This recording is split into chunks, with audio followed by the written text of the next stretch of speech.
My friends, how much do your kids know? That's a heck of a question to open the show with. By the way, Howard, real truth. But I want to know, how proficient are your kids in, say, math? Are they learning math? Do they care about learning math? Better question, do you care about them learning math? Well, according to some numbers that just came out, you should. This is from the End of the American Dream blog. How in the world is America supposed to remain the greatest country on earth when other nations are absolutely running circles around us when it comes to education? As you'll see below, and I invite you to go to the End of the American Dream blog and check it out yourself.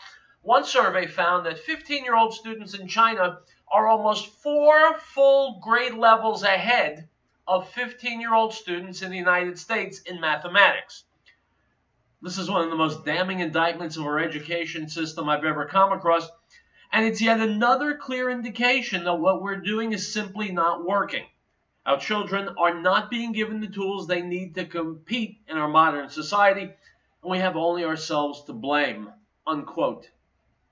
My friends, I cannot emphasize this enough. I know we got lots to talk about, impeachment and the Democrats and Trump and all that jazz, and we'll get to it, but what does any of it matter? The final analysis, if your kids don't have the tools they need to succeed.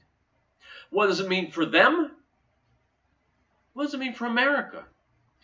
We are the richest society there's ever been, which unfortunately means we are the most leisure-filled society, the most occupied with nonsense society the world has ever seen.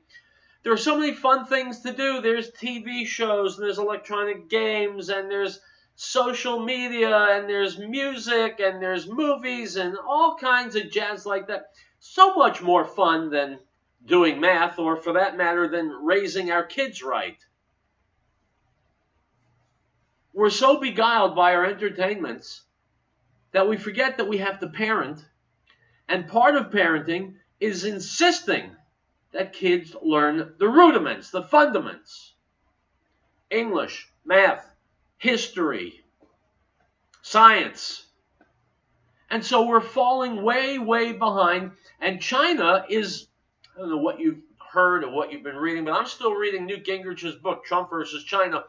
And he makes a very compelling case that China is our #1 adversary today and going forward. They're the second biggest economy in the world. They've got a vast military. They are cleaning our clocks because they are stealing our technology. They're railroading companies, American companies that go there looking for vast new markets. I mean, they're cheating and they're stealing and they're beating us.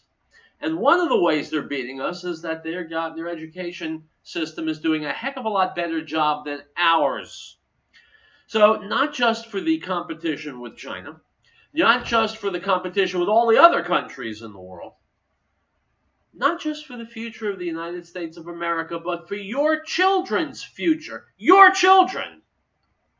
And if you don't care about them, give them up for adoption. But if you do care about your kids, you want them to dress warm enough when it's cold out.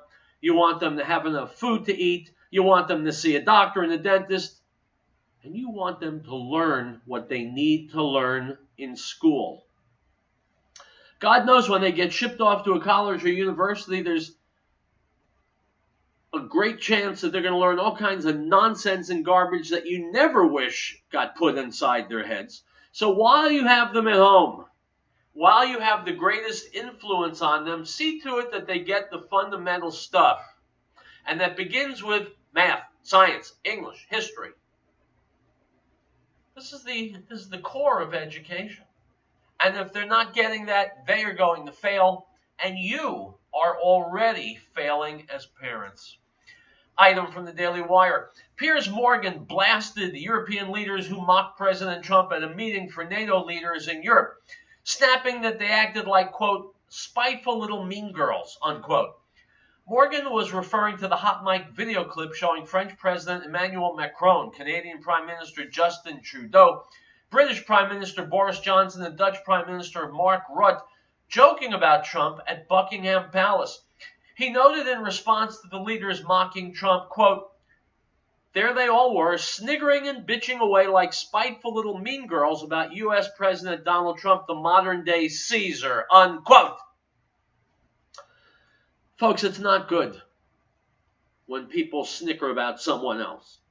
It's not good when leaders of nations snicker at the President of the United States, but I'm glad it happened. I'm very glad it happened. I'm delighted. The other nations of the world have been taking advantage of the United States for decades, aided by empty-headed, vacuous, political hack politicians here. We've let the nations of the world take advantage of us, rob us blind,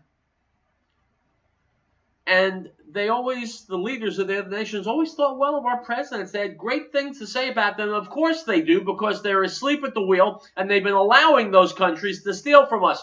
Donald Trump shows up and says, no more. So of course the leaders of other countries aren't going to be happy. They can't get their hands in the piggy bank anymore. They can't steal from America anymore. The free ride is over. Did you think they would have good things to say about Donald Trump? They are professional politicians. He's a businessman who got into politics in order to represent the American people, and he's doing so heroically.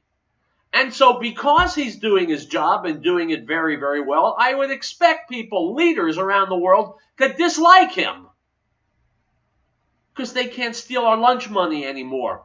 So when I see these four leaders, I don't think they're much leaders, but we see them bad-mouthing Trump, it's because Trump is working. Trump is getting effective change for America. He's winning. In short, it's because Trump is making America great again. The other countries of the world, they don't want America to be great again. They want America to be fat, dumb, and happy, to be a patsy. Well, that's not going to happen with Trump in the White House. So let them snicker all they want about Donald Trump, because after a meeting with him, all those so-called leaders, they go home with their tails between their legs. It's Wednesday. Real truth. We'll be right back.